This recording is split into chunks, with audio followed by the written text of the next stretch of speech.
Na hii ni Reality, hatuzungumzi ukweli, tunazungumza uhalisia. Watu wengi sana wamepitia katika maumivu ya kihisia katika maisha yao, na wengine wanapitia maumivu haya kwa sasa. Inawezekana wewe ni mmoja wa watu ambao wamepitia maumivu makali sana ya kihisia, na kila unapoyakumbuka unasikia maumivu makali sana moyoni, na pengine hata unatokwa na machozi. Kuna wanaume na wanawake ambao wamepitia maumivu makali sana ya kihisia katika maisha yao, na kwa miaka mingi wameshindwa kabisa kusogea hata hatua moja mbele kuelekea malengo yao walionayo. Je, wewe ni mmoja wao? Kuna wengine ambao wanafikiria wameshapona na kutoka katika maumivu hayo, hadi pale ambapo wanakutana na hali fulani au mtu aliyewasababishia maumivu hayo, ndipo wanagundua bado hawajapona, kwani kidonda huibuka upya kabisa na kuanza kupitia hali ya maumivu upya tena. Kumbuka kuwa ukiwa mtu ambaye unapitia maumivu makali kwenye maisha yako kwa ndani, hata kama nje utakuwa unaweka tabasamu kubwa kiasi gani, bado itakuwa ni changamoto kubwa sana kwako kufanikiwa kwenye maisha yako. Kuna watu wengi ambao ingawa kwa nje wanavaa vizuri na wamejipamba, lakini mioyo yao haina amani na wanaishi katika maumivu makali sana katika maisha yao. Kuna ambao wana kazi nzuri na wengine wanaendesha magari mazuri, lakini kuna wengine picha zao wanazoziposti kwenye mitandao ni nzuri sana, ila mioyo yao inavuja damu. Wapo ambao ukiwaona na wenzi wao utawatamani, lakini hata wao wanatamani ungejua jinsi ambavyo wanapitia maumivu makubwa ya kihisia kwa ndani. Wapo ambao hadi afya zao zimezorota na hawana tumaini la kunawiri tena kwa sababu ya maumivu ya kihisia. Unachotakiwa kujua ni kuwa bila kujali maumivu yako yametokana na nini, unaweza kupona na ukaendelea mbele, lakini pia unaweza kuzuia wakati mwingine usiumie tena. Leo kwenye makala hii tuanze kwa kuangalia vyanzo vya maumivu ya kihisia. Chanzo cha kwanza ni mateso ya utotoni. Kuna watu ambao leo wanateseka kwa sababu ya mazingira ambayo wameyapitia tangu wakiwa watoto wadogo. Kuna picha ambazo zimejengeka katika akili zao ambazo zimeshindwa kabisa kufutika, na wengine picha hizi zimeathiri hadi mahusiano walionayo na watu wengine. Mateso ya kwanza ni yale walioyapata wao wenyewe wakiwa watoto wadogo. Kuna watoto ambao walipigwa sana, kuna wengine waliwahi kuchomwa moto, na kuna wengine walikuwa wakinyimwa hata chakula, na wengine walikuwa wanakaripiwa na kusemwa maneno mabaya ambayo kila siku waliyapitia wakiwa nyumbani. Ingawa baada ya muda fulani mambo haya yalionekana kama vile wameshayasahau, lakini kadri wanavyoendelea kukua wamegundua kuwa picha za mateso walioyapitia bado wapo nazo na zinawapa maumivu makali mioyoni mwao. Yeyote aliyehusika kuwatesa kwenye maisha yao bado wanamkumbuka sana. Kundi la pili ni la wale watoto ambao sio waliteswa, bali walishuhudia watu wanaowapenda wakiishi kwenye mateso kila siku. Kundi hili linahusisha wale watu ambao walikulia katika mazingira ambayo pengine mama zao walikuwa wanapigwa sana, wengine mama zao waliuawa mbele yao au hata kufukuzwa na kutupiwa vitu nje. Ingawa walidhani kuwa picha zile zimeondoka kwenye vichwa vyao, lakini kweli ni kwamba bado wanazikumbuka. Mpaka leo zinaendelea kuwepo vichwani mwao. Mambo haya yote huwasababishia maumivu ya kisaikolojia kwenye maisha yao, na siku hadi siku, siku baada ya siku, wanapozikumbuka wanakosa raha kabisa na hawajui nini cha kufanya. Je, wewe ni mmoja wao? Chanzo cha pili ni kunyanyaswa kijinsia. Sababu ya pili ni ya wale ambao wamepata manyanyaso ya kijinsia katika maisha yao. Katika kundi hili wapo wale watu ambao walinyanyaswa kingono wakiwa bado ni wadogo, waliingiliwa kimwili, na hadi leo mazingira hayo waliopitia wanayakumbuka na yamewaachia maumivu makubwa sana kihisia.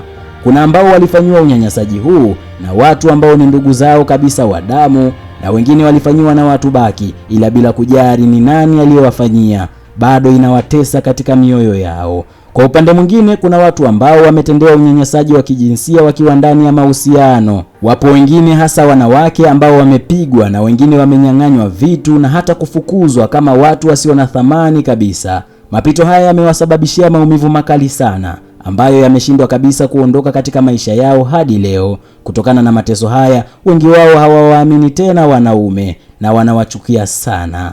Wapo wanaume waliowahi kufanywa vitendo vya ulawiti na wengine waliwahi kubakwa. Hii imewafanya washindwe kujiona tena kama wanaume, kitu kinachowatafuna kwa ndani siku hadi siku. Ni vyema kukumbuka kuwa maumivu mengi ya kihisia na kisaikolojia huwa hayaponi kwa sababu muda umepita sana, ila ni lazima uchukue hatua kama utakavyojifunza leo ili upone kikamilifu. Je, wewe umeshawahi kupitia maumivu ya namna hii? Tutajifunza njia nzuri kutoka katika maumivu haya. Chanzo cha tatu ni mahusiano yaliyovunjika. Sababu nyingine ya mateso ambayo inasababisha maumivu makubwa sana kwa watu ni mahusiano yaliyovunjika. Ni vyema kujua kuwa mara nyingi watu, hasa wanawake, huwa hawajaribishi kupenda, bali huwa wanapenda kwa ujumla kabisa. Kuna wanawake wengi ambao waliingia kwenye mapenzi na wanaume fulani kwa mioyo yao yote na wakajikuta mahusiano yao yamevunjika na wakabaki na vidonda vya kudumu katika maisha yao. Mara nyingi wanawake wa namna hii ni wale ambao mahusiano yao yalivunjika wakiwa bado wanawapenda sana watu ambao walikuwa kwenye mahusiano nao. Kuna wengine ambao tangu mahusiano yao ya mwisho yavunjike hawataki tena kuingia kwenye mahusiano katika maisha yao. Kuna ambao mahusiano yalivunjika kwa kusalitiwa. Kuna wengine walivunjika kwa sababu wenzi wao hawakuwa na dhamira ya dhati ya kuwa nao na walikuwa wakiwapotezea muda tu. Kuna wengine ambao mahusiano yalivunjika kwa sababu ya muda, na wengine walikuja kugundua vitu ambavyo walikuwa hawavijui kuhusiana na wapenzi wao ambao walikuwa nao kwenye mahusiano, na mambo haya yalisababisha mahusiano yao kuvunjika. Hadi leo maumivu yanaendelea kwenye maisha yao. Wapo watu wengi sana ambao wanashindwa kufurahia mahusiano yao ya sasa kwa sababu ya mahusiano yaliyopita bado wanayo mioyoni mwao. Ukitaka kujua kama bado maumivu unayo, ni zile hisia ambazo huwa unajisikia kila unapomkumbuka au kumuona. Je, maumivu yanayotokana na mahusiano yaliyopita bado unayo? Chanzo cha 4, kukataliwa na baba au mama. Moja ya tatizo ambalo wamekutana nalo watu wengi ni pamoja na maumivu ya kukataliwa na baba zao. Kuna watu wengi sana ambao maumivu ya kukataliwa bado yanawasumbua sana katika maisha yao. Kuna wale ambao tangu wajue kuwa baba yao aliwakataa, wameshindwa kabisa kujithamini. Hawajioni kama wanaweza tena, na hali hii imewasumbua hata kujiamini wanaweza kufanya mambo makubwa. Ndoto hizo au imani hiyo kwao imekufa kabisa katika maisha yao. Kuna ambao kwa sababu ya kukataliwa na baba yao, kila mwanaume au mwanamke anayekuja karibu nao wanamchukia sana na wanaona kama wote ni wakatili. Watu wa namna hii wengi wamepata shida sana katika mahusiano yao, kwani wameshindwa kabisa kuamini kama wanapendwa kiuhalisia. Wapo watu ambao tangu wakataliwe na baba zao au mama zao, wamekumbwa na hali ya kukataliwa katika kila hatua ya maisha yao. Wamejikuta ni watu ambao wanachukiwa bila sababu kila mahali. Tangu wakiwa shule hadi kazini, wamekuwa wanateseka na kukataliwa na hata kusingiziwa vitu.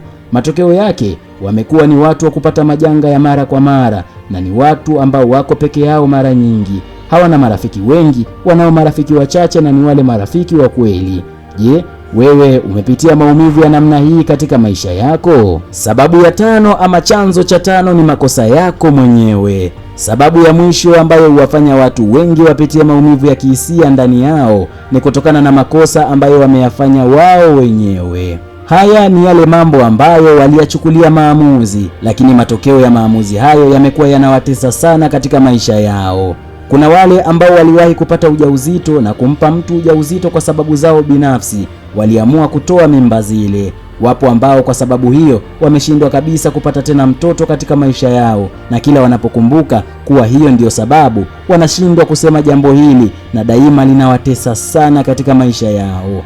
Wapo wale ambao waliwahi kutoa mimba na wamefanikiwa kupata watoto, lakini jambo hilo linawatesa hadi leo. Kila wanapokumbuka linawakosesha amani kabisa. Kuna wengine ambao walifanikiwa hadi kupata watoto kwenye maisha yao, lakini kwa hasira walizokuwa nazo waliamua kumtupa mtoto akiwa mchanga. Wengine walimtupa chooni na wengine jalalani. Ingawa ni tukio la muda mrefu sana katika maisha yao, lakini bado sauti ya yule mtoto alipokuwa analia akiwa bado mchanga daima huwa bado anaisikia na inamtesa sana, na anashindwa kupata utulivu huko aliko.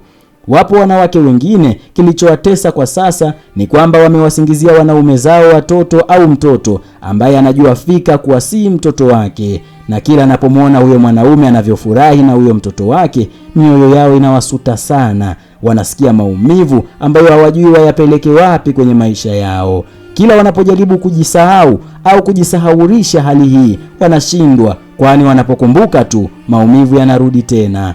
Lakini pia kuna wale wanaume ambao wanajua wamezaa na mwanamke mwingine na mkewe hajui. Mbaya zaidi, yawezekana mkewe au mwanamke mtiifu ndiye mke wake halisi, anampenda na ana upendo tele kwake.